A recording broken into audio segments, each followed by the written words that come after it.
Hello everyone, Tina here. I hope your day is going lovely. Thanks for joining me. Today, these two items are from Newton's Nook Design's brand new February release. I hope you guys get a chance to head on over there and check it out. A lot of fun items in the release. We're going to be using the basket weave stencil and then this stamp set. It's so cute. There's one solid image in here and it's called Newton's Rainy Day Trio. There are 3 kitty cats dressed up in their raincoats and rain boots, and I just think it's adorable image. So we're going to create a fun just because card today. I'm stamping, since it is larger stamps, I put it in my MISTI and I stamped with Memento ink. I'm going to flip my panel around. I'm going to actually layer the umbrella. So I just need to stamp the umbrella one more time using that same ink. But after my images are stamped, I am going to color them in with Copic markers. Both of these paper and inks are Copic friendly. I did list the colors that I used, but I did speed the coloring up quite a bit just so it shortens the video. But I'll play music when I'm done coloring. I will catch you back.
Okay, coloring is just about done, and boy, I am having a hard time with this little kitty on the right.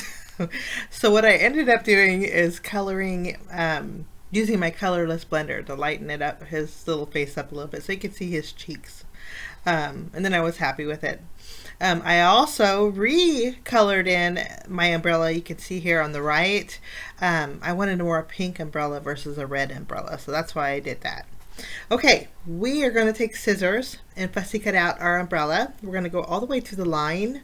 I like doing this because we're going to do a little bit of layering, giving us a little dimension. So this is a perfect way to do it.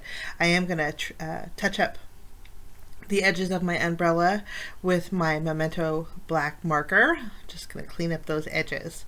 Now for this image, I'm going to bring in my paper trimmer and we're going to trim it down.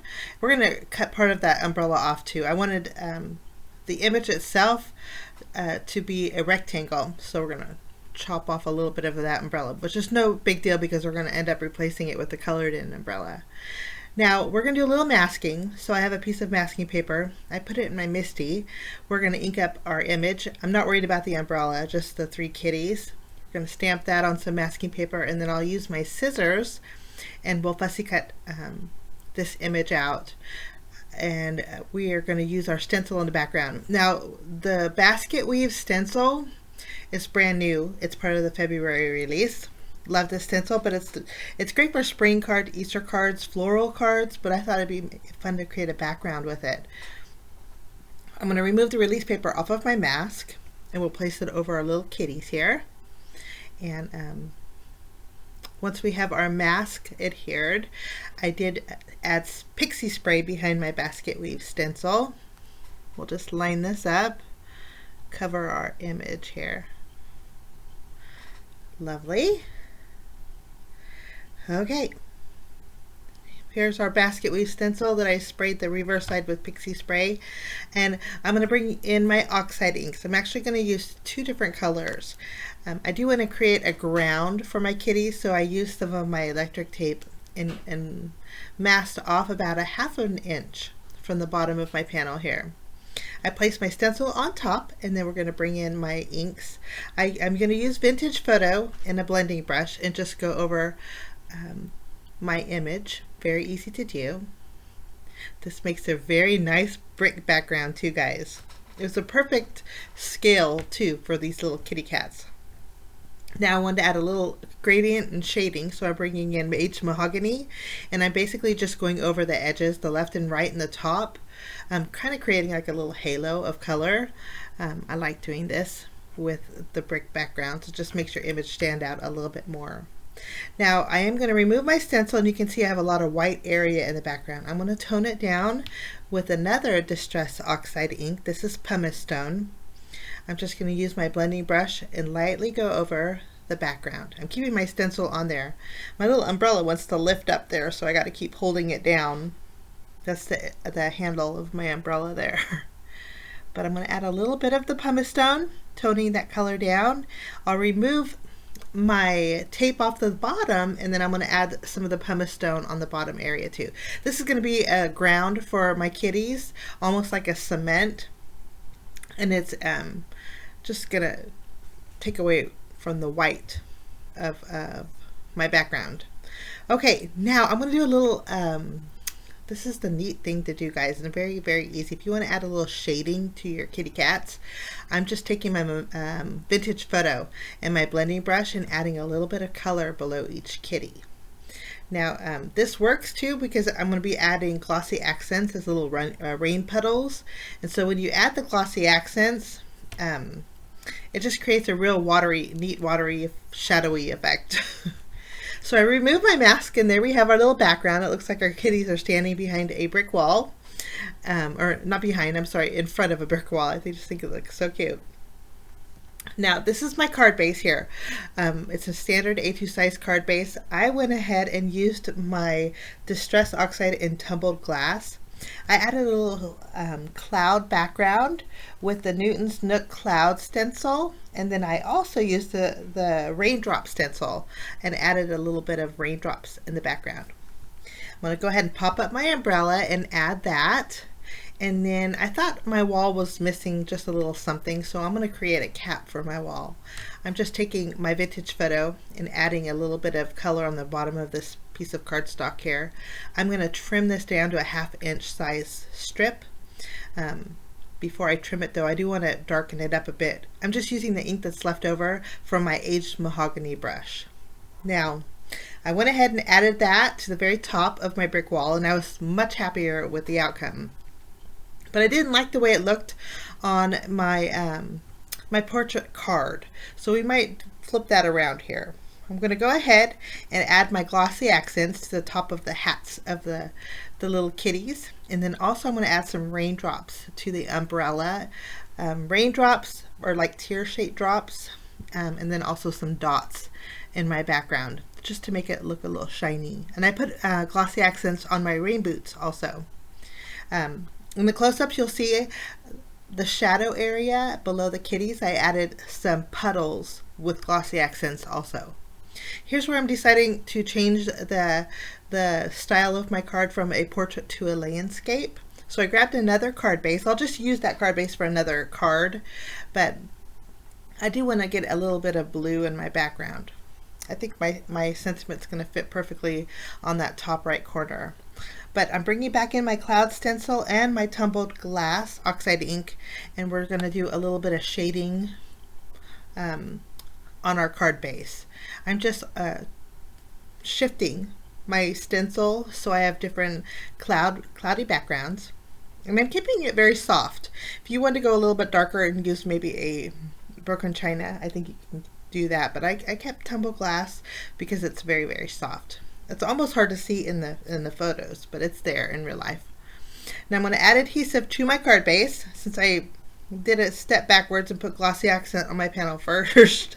I'm going to go ahead and place my panel in the center, which I did pop up with foam adhesive, guys.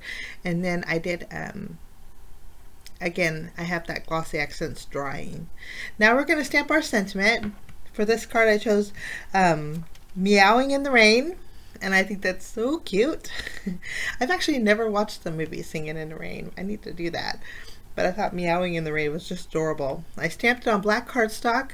We're going to add white embossing powder, and then I'll go ahead and block it off after it's all melted. And we're going to flip over our little sentiment, pop it up with some foam adhesive, and place that in that top right corner. Now I did add some of the music notes. I just didn't show it on camera, but I added one set of music. The music notes are in the stamp set, but I added one set below our sentiment and then two on the left of our panel. But that is my card today. You'll see here in the close-ups where I put my little music notes. But I hope you get a chance to check out the brand new February release. It's pretty awesome. I want to thank you so much for joining me. Have a lovely day. We will see you again real soon, guys. Bye-bye.